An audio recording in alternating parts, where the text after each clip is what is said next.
Yes. Well, today it is absolutely my pleasure to bring on Amanda Feaster. She's the director of Kent State's Student Accessibility Services. She sets strategic priorities for the department, provides leadership and supervision for her staff, and advocates on behalf of students with disabilities. Amanda gets to educate the university community about accessibility through service on a variety of committees and promotes social justice through the inclusion of people with disabilities in the educational environment. She is the co-chair of the University Accessibility Committee. She currently serves as the president-elect of the Ohio Association of Higher Education and Disability. She has a Master of Arts in Education and Higher Education Administration from the University of Akron and has worked in higher education for 12 years in both academic and disability support services roles. Most importantly, through this, Amanda and I happen to be in the same dissertation program, and she is a survivor along with me and for me. We rely on each other greatly throughout this process because, as some of you well know, it can be a very daunting, individualized process, and she and I are in the same cohort, which means you owe her a debt of gratitude as much as I do for putting up with me. So with that, I want to welcome for all of you, Amanda Feaster. Thank you, Todd. That reminds me I need to update my bio a little bit there. I am so excited to be here today, and I appreciate especially the 100th anniversary moment from Mr. Myers talking about advocating for students with disabilities, because that is what we do in our office every day. And so I have just some information for you all about sort of the current state of affairs for what it's like for college students with disabilities, and then a little bit of information about what we're doing at Kent State. Given that you all have a connection to the community, I always think that our folks in the community are some of the best ambassadors for what we do at Kent State. So whether this is information that helps you, your family members, maybe someone at a church or temple or other types of organizations you're involved in, I think it's good for everyone to have this information. So if I can, I have a little PowerPoint, but I do not need to share it if it's told me I was disabled from sharing. Let me make you co-host here real quick. Okay. Sorry about that. That's okay. Do that. That was kind of a last minute decision, honestly. Just got to find where you are here. Just wanted to give you something else to look at besides my face while I talked. Poor Todd deals with that enough in class.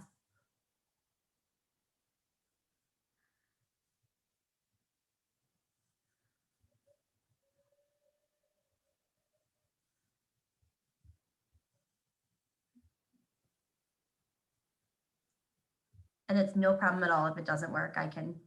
I just gotta find it here. Sorry. That's okay.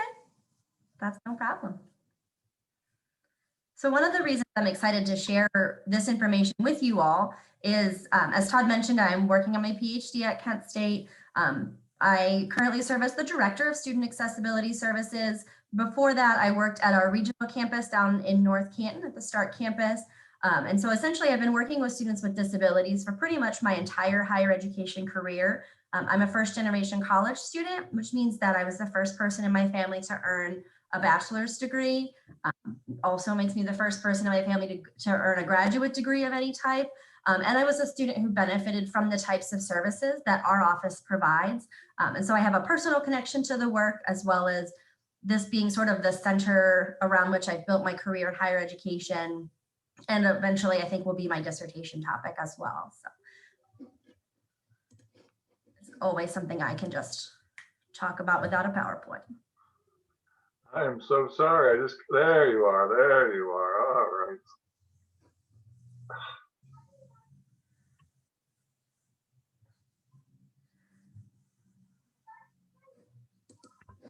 Okay. Sorry about that. You're all set. All right, perfect.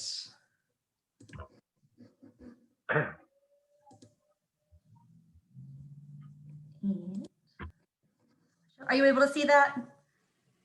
Yes. Okay, perfect. Thank you. All right, I'm going to skip my bio since Todd did an awesome job of setting me up here. So again, I'm here to talk a little bit about disability in higher education.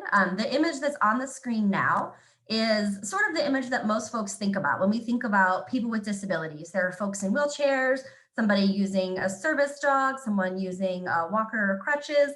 Those are sort of the classic images of a person with a disability. When we think about what it looks like for disability in higher education, we think certainly about folks with physical disabilities, but then also a wider variety of what disability might mean. So in 1990, the Americans with Disabilities Act was passed to mandate accommodations for individuals with disabilities. In 1973, the Rehabilitation Act established Section 504, which is again another piece of civil rights legislation. The important thing to know about both of those is that they set forth a federal definition of disability as a physical or mental impairment that substantially limits one or more major life activities. And they also set forward a requirement for accommodating individuals with a disability. So the major life activities we typically think of are the major bodily functions: walking, talking, eating, breathing, sleeping. But they also include things like learning, communicating, and reading, and other tasks that are really prevalent in the world of college students. So when we take disability to college, that diagnosis, that definition really becomes expanded to include a wide variety of diagnoses and some things that folks don't always think of as a disability outside of higher education.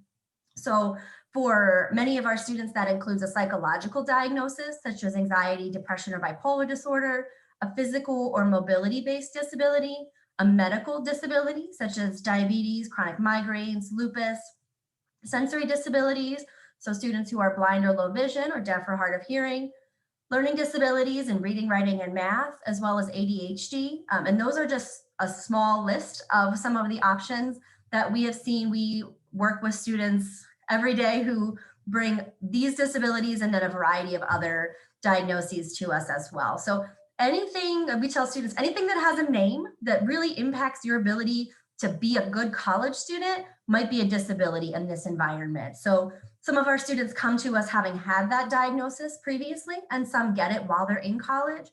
If you are around college students at all right now, you know that the pandemic has everybody stressed to the max.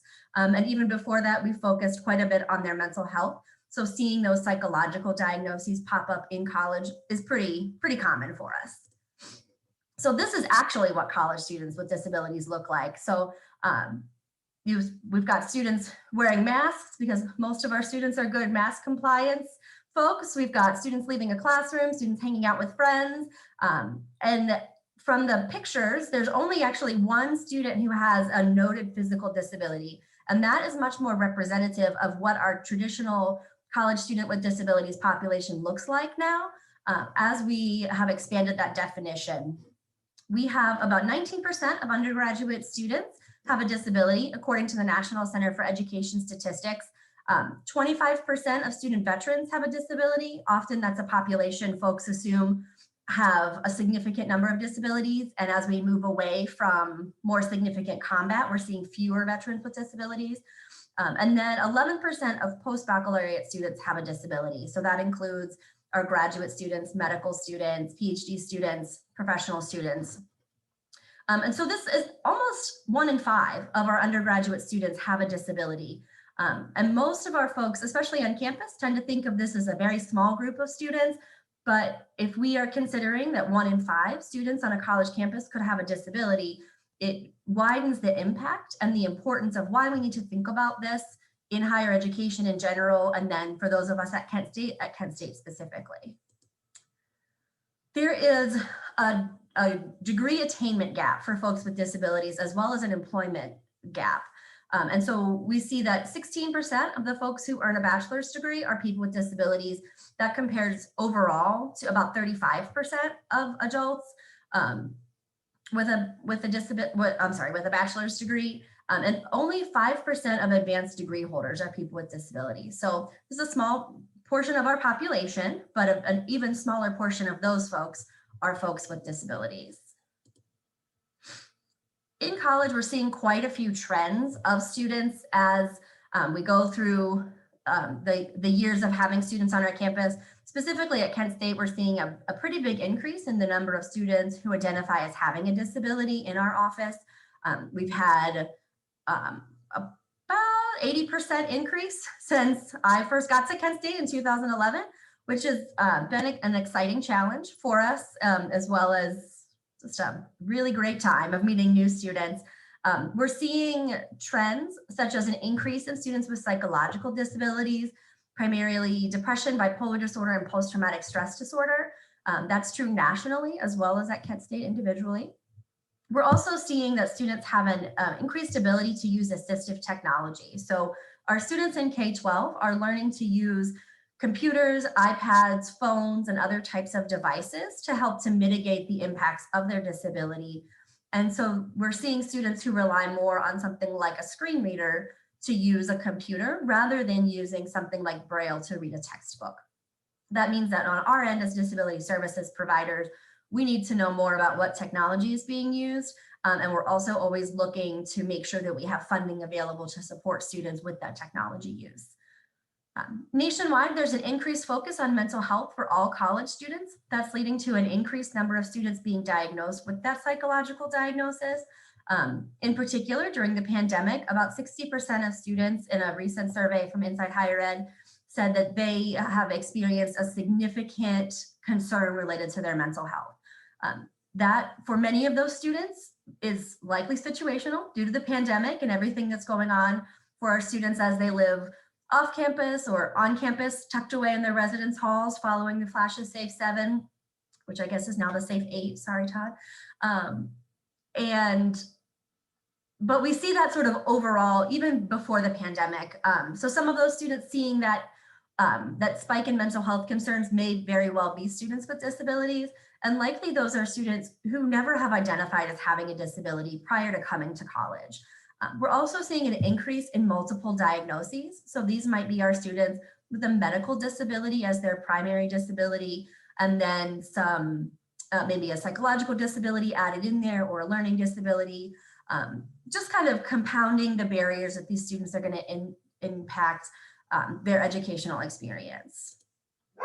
So there are some pretty big differences between K-12 and college for our students. I'm sorry, my dog is very excited about the differences between K-12 and college.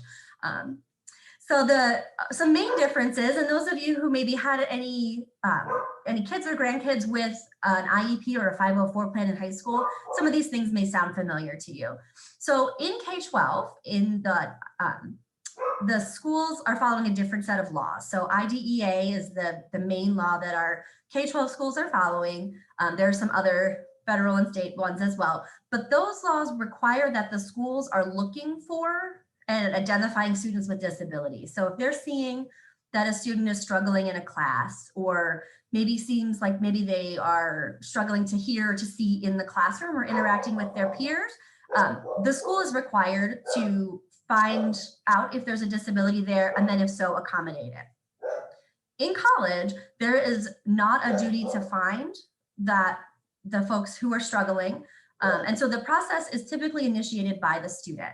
Now, that's not to say we don't do quite a bit of student outreach when we hear students are struggling in a class, or that, you know, things may be a little bit tenuous with the roommate. We certainly do quite a bit of outreach, but we can't require that a student come into our office and get connected with us. So the student has to be the initiator. Those 504s and IEPs that some of our parents fought so hard to get in the K-12 setting are a starting point for college accommodations, but they do not automatically transfer. So students need to go through a specific process of getting connected with their disability resource office. At Kent State, we call that student accessibility services. Another main shift is that students are in the driver's seat. So students initiate their accommodations at the start of their educational experience, ideally, and then each semester. They are responsible for making sure their instructors know that they have accommodations.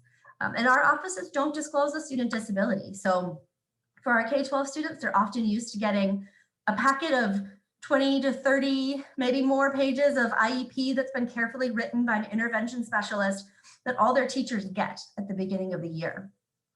That contains information about their disability, how to best support them, what works well for them. In college, we provide the accommodations that students are required to have, but we don't provide other information. So that communication is up to the student to decide what they want their faculty to know about them, and how they want to share that. So some of our students will tell their professors everything about themselves on day one: diagnosis, favorite pets, favorite colors, things they're excited about, all in on day one.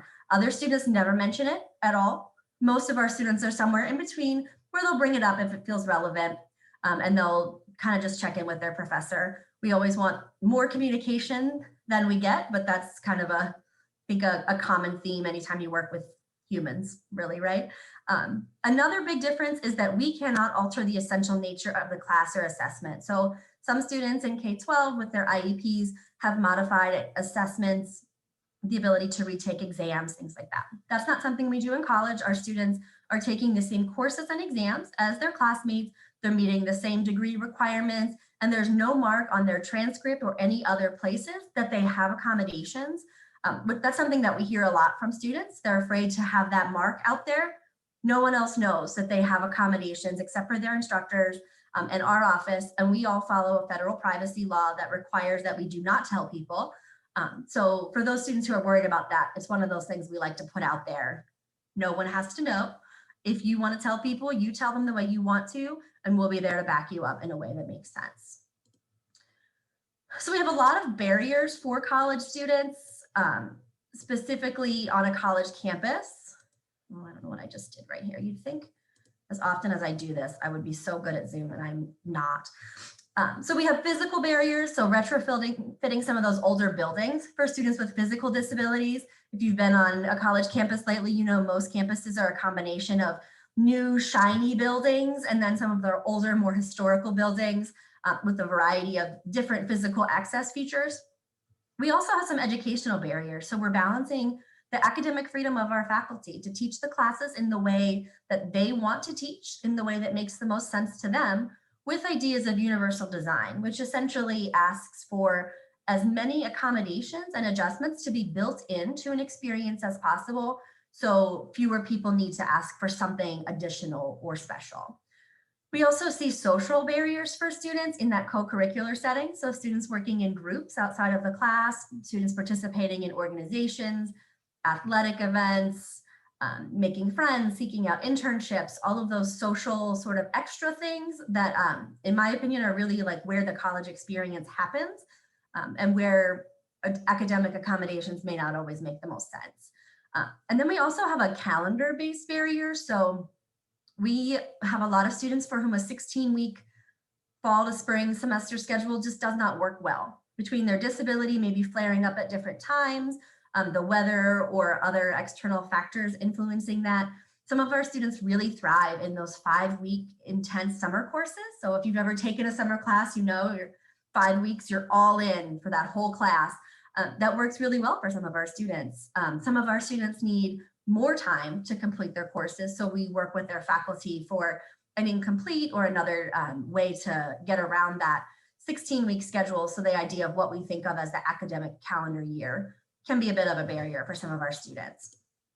So when we think about how we address those barriers, we're really thinking about a combination of individual accommodations as well as changing the culture of higher education, and I mean kind of everywhere, right? So we work individually with students to do individual accommodations based on their courses. A lot of the things are sort of standard. We have extra testing time, helping take notes in class, some flexibility with deadlines and attendance, alternative format, so e-text or Braille for our students who use that.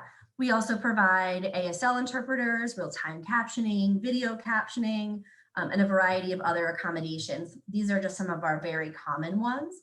Right now, our list is up to 250 accommodations that we might provide to our students just at Kent State. So these are designed to alleviate the barriers in the classroom that students might experience. We also are working to address some of those cultural changes. So some of that involves educating our faculty and staff about what disability is in general, and then the implications of disability in and out of the classroom. We're educating our campus leaders about the importance of access and universal design. So that, again, is that idea of just building in accessibility from the ground up. If you've ever been at the grocery store and had things in your hands or kids to corral and you've used the button with your elbow to open the door, or you've benefited from that curb cut on the side of the sidewalk for, you know, a stroller, a wheelchair, anything like that, those are all accessibility features that actually benefit pretty much all of us, right? So those types of equivalence in the college environment, both physical and educational, can make a big difference for a lot of our students. We're also educating our students about their rights and responsibilities. So that includes our students coming into college, as well as our students when they get here. For many of our students, it's one of the first times they've been in charge of their own education. So they're a little nervous to talk to their professors. They are afraid of that stigma that may come with having a disability. And so we're educating them not only about who they are, about what their disability might mean to them, but also their rights to assert that they should have equal access and what that should look like. We're also educating our parents. So our students at Kent State over the past probably 5 or 6 years have very involved parents who are very invested in their students individually and in their academic experiences. So a piece of that that's helpful for us is to educate those parents about the difference between K-12 and higher education, as well as what it looks like to be supportive of your college student, because that's usually a little different than what it looks like when your student is 16 and they're living at home versus when they're 18, 19, 20, or even older, living on campus or in an apartment. We're also educating our legislators. So incorporating disability access into educational priorities at state and federal levels is also really important across the state. It's a piece of what I do in my role as the president of Ohio Ahead, is to make sure that these pieces of information are getting to the folks who make the decisions. We are lucky in that Mike DeWine, our current governor's son-in-law, works in special education. And so he has a connection to disability. And that is a piece of why last year, the Opportunities for Ohioans with Disabilities State Agency launched a specific program called College to Careers. It's specifically to address college students, the needs that they have, how they might alleviate their disability impacts in the classroom, and then help them find and keep employment beyond that. So at Kent State, what that looks like for us is a full-time Opportunities for Ohioans with Disabilities vocational rehabilitation counselor located in our office. So her name is Jessica. She's able to connect our students to the state resource that provides not only individualized support based off of the careers they're thinking about, the technology they might need to assist them, and thinking about placement services for internships and then permanent employment. And they also can assist us sometimes with paying for some of those technologies that students might need. They sometimes help to even pay for tuition and things like that while our students are in school. So they provide not only that like service-based support, but also some really, really helpful financial support for our students. So this program was just renewed for another year with the recent state budget. So we're very excited to try to grow the program and to get more of our students connected to it. As I mentioned, we're at Kent State.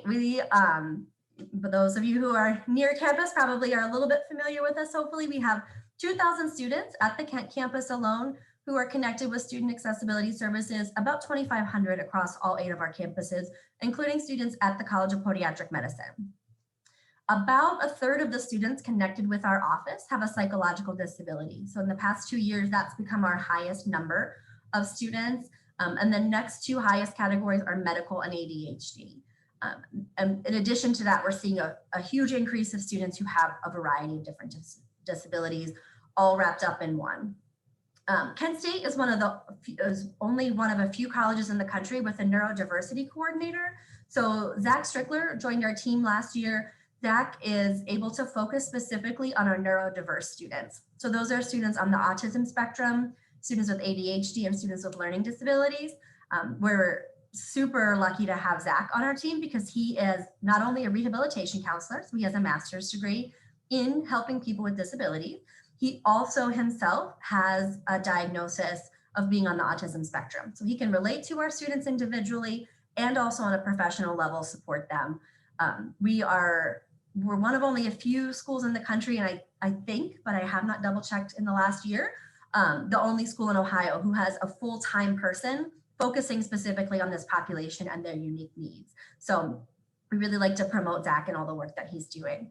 In addition to that, we partner with our Centers for Teaching and Learning, IT, instructional designers, OCDE, university libraries, and other areas across campus to really promote that proactive inclusivity and universal design Like Todd, our office is a part of the Division of Student Affairs, so we like to try to reach out to as many friends across campus as we can to spread the message and to encourage everybody to think about disability. And rather than thinking of disability as something that we just kind of tack on at the end of thinking about a building or a class, we build it in from the very beginning to benefit as many folks as possible.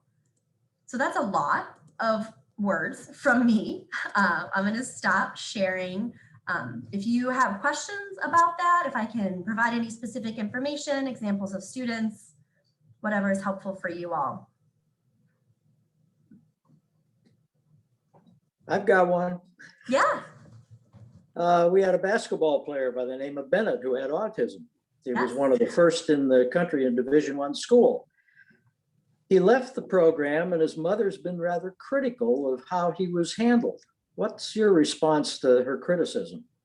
Yeah, so there are a variety of, oh, and now my cat is here. I'm so sorry.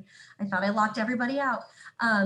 A variety of factors involved in that situation. Obviously, I can't comment specifically on Kalen's academics or his affiliation with our office, but I think for all of our students, especially our student athletes, there's a lot of pieces that go into being a college student, and sometimes those pieces don't always fit together in the way that we might prefer.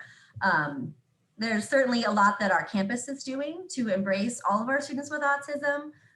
Kalen is certainly in a unique situation as a student with autism and as a student athlete. So sort of when we put those things all together, it becomes a much more complex group of folks to support him.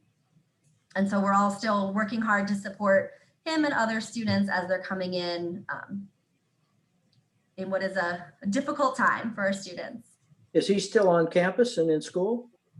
That I actually don't know if he is. I believe from the information that was in the Record Courier, I think he is still attending classes and they're still in the area, but he's in the transfer portal, which means he's not playing on the basketball team this year. He's looking to, he said publicly, he's looking to maybe get closer to home. His family is from the South, so they'd like to get closer to home. Amanda? Yeah, hi. Hi, Nelson Burns from Coleman. I just wanted to comment that I think your office does a fantastic job with people dealing with a variety of different mental health and substance use disorders in the community. It's very, very challenging, and it's also very for all Rotarians. Many of you know it's always constantly moving, people in and out of the community, changing ever so frequently with their professionals and their support.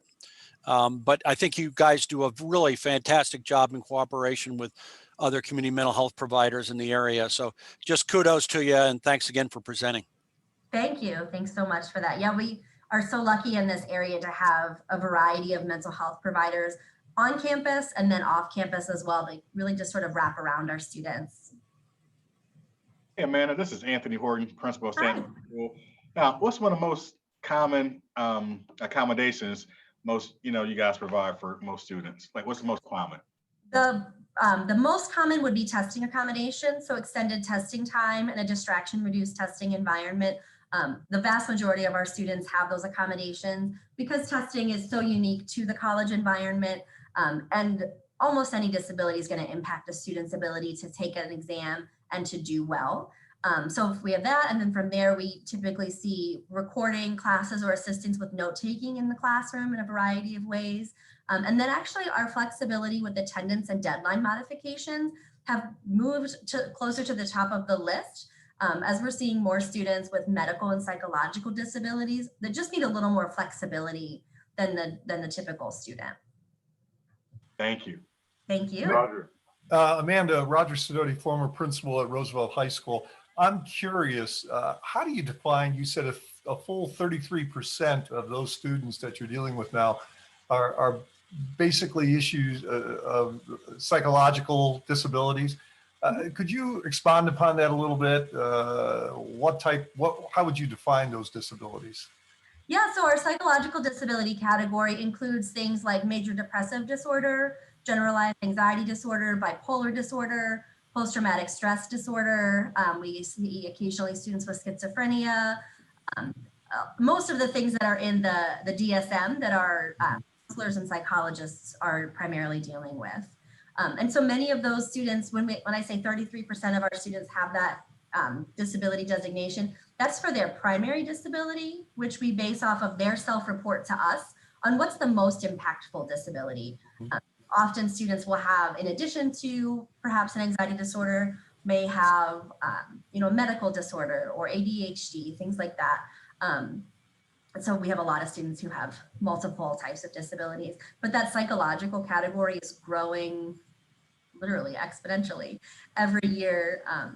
In part too, I think because we have so many great mental health services, we're helping students identify the name for what they've been experiencing and then helping get them connected to those services.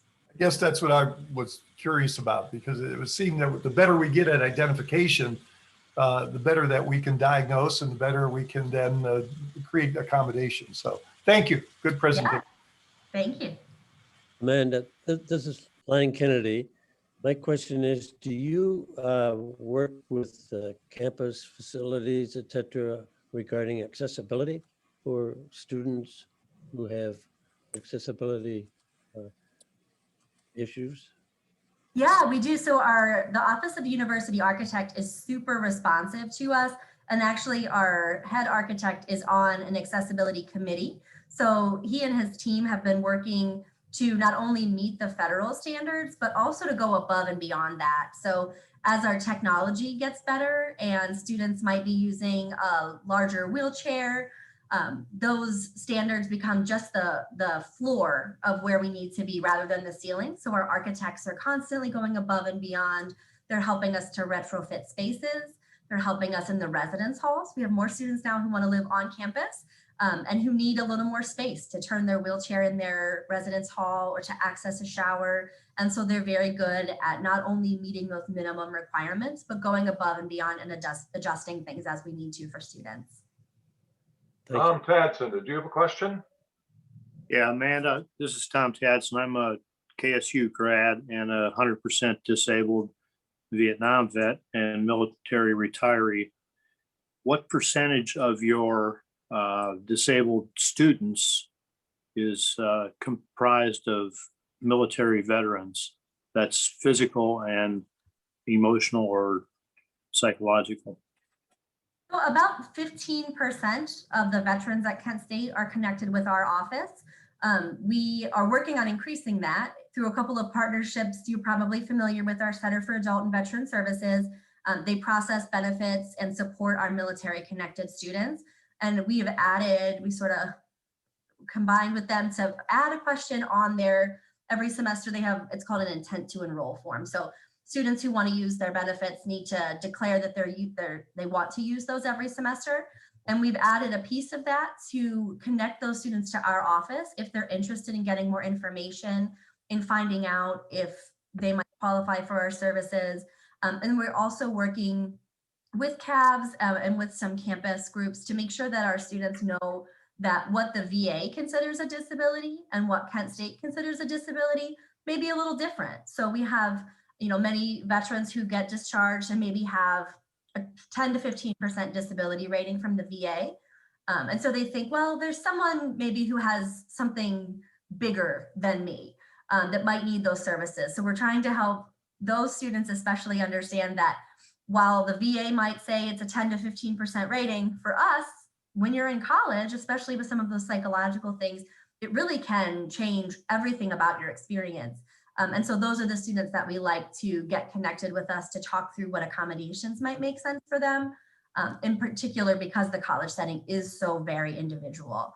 So we work pretty closely with the CAVS folks, and now we're in the same group within the Division of Student Affairs. So if you know Josh, the director, he and I now have the same supervisor. So we're set up to work even more closely together. It's come a long way since 1970. Thank you. Yes, yeah, thank you for your question. Well, thanks so much, Amanda. Our club has a custom where one of our members gives a response to the speaker. And today that's going to be Sean Gordon. Hi, Amanda. Thank you. Hi, honey. It's so great to see you. Thank you so much. This was an incredibly informative presentation today. And you know, I had the pleasure of meeting you in 2011 when you arrived at Kent State down at the Stark campus. And I knew then that with your energy, your excitement, your passion for the people and the population you serve, that you would do amazing things. And I am so proud of you and everything you've accomplished. I'm just really blown away by everything you shared today. And, you know, 250 accommodations for 2,500 students and the wide variety of accommodations. I just want to commend you. I also want to formally apologize to you on behalf of the Kent Rotary Club that you have to endure Todd in your PhD program. But you know, that aside, I just really want to say we are so lucky in our community with Kent City Schools and with Kent State that, you know, we really do work as a community to try to become as inclusive as a community as we can be. And you are just the perfect leader to do that on campus at Kent State University. And as an alum and as your friend, I'm just delighted to see you thriving, and thank you for all you do for those students. Thank you. Thank you. Thank you so much. Good to see you. Thank you. Thank you all for inviting me today and for listening and for all of your great questions. Right, I'm going to officially end the meeting, but if anyone wants to hang around and chat, as always, feel welcome. See you next week.